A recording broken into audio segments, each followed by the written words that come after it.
Will my ex move on if I use no contact? Here's my honest answer and some tips for you. After doing thousands of calls, these tips are going to absolutely help you with your ex. If you want them back or you just want to move on, it's up to you.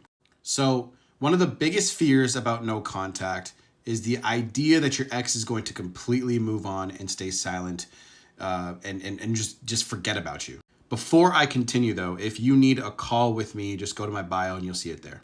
So first thing is no, your ex is not just going to automatically move on. Now, their attraction is at its all-time lowest, yes, but they're not just going to move on. In fact, no contact has the opposite effect most of the time, creating curiosity, reflection, and emotional longing. But I'm going to give you like a clear one, like a numbered list so you guys can follow along. So the number one tip here is silence creates curiosity and mystery. When you stop contacting them, your ex will begin to wonder, why aren't they reaching out? Have they moved on? Are they dating somebody new?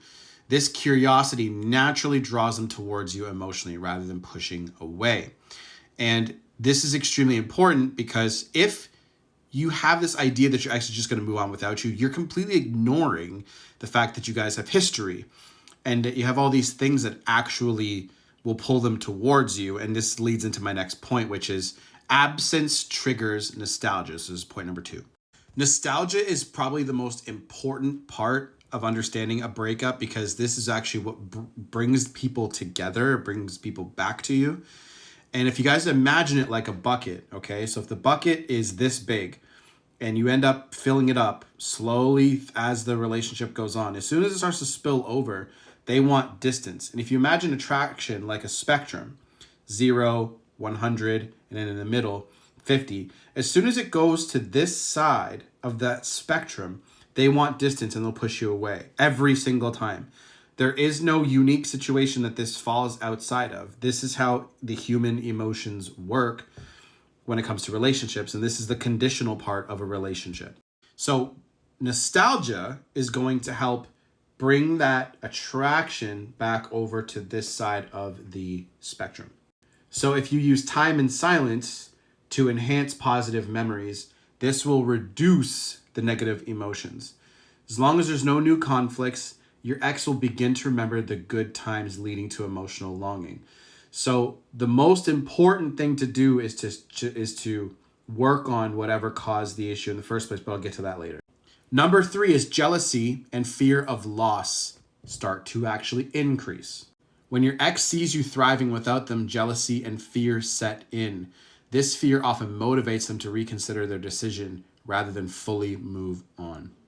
Don't make the mistake of posting pictures with you and a bunch of people on social media trying to make your ex jealous. This always backfires because, like I said, remember that attraction spectrum, okay? If they're over here, they're going to look at you and they're going to go, what the fuck are you doing? Okay, so just don't do that. It's best to let the mystery set in, okay? And number 4 is emotional reflection deepens over time. No contact gives your ex essential space to genuinely reflect on their decision.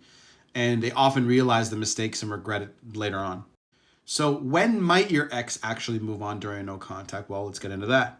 While no contact usually prevents your ex from immediately moving on, they might genuinely move on if they'd emotionally detached well before the breakup. Now, it is true that they've been thinking about the breakup for quite some time, so it's usually several weeks. But it doesn't mean that they like let go. They're not expecting these nostalgic feelings to impact them as much as they are.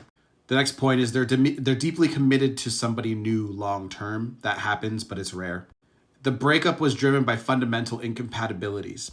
This is one of the most common ones of why they might move on, because you guys have given each other chance after chance after chance after chance, and it just doesn't work, and nothing changes. It's like somebody going back to somebody who's abusive or something like that. Okay, so you want to make sure that you are not. You want to be working on these issues as much as possible. So that if I always say this to my clients, if your ex came back right now, right, would the relationship actually be any different? And only you know that. Only you can answer that question. Now, what should you do during no contact to prevent losing your ex? Now, fully commit to at least 90 days of no contact. That's number one. Focus genuinely on personal growth. So at least if your ex actually does come back, there's something new there instead of not no old shit, right? And show subtle signs of improvement indirectly. You can use social media or mutual friends for this. Remain patient and calm. Let your ex initiate clear, genuine contact. Those tips will help you big time. So guys, no, they don't automatically just move on. Just remember that their attraction is at an all-time low. So it's gonna seem like that. It's gonna feel like that. And remember, if you need my help, book a call.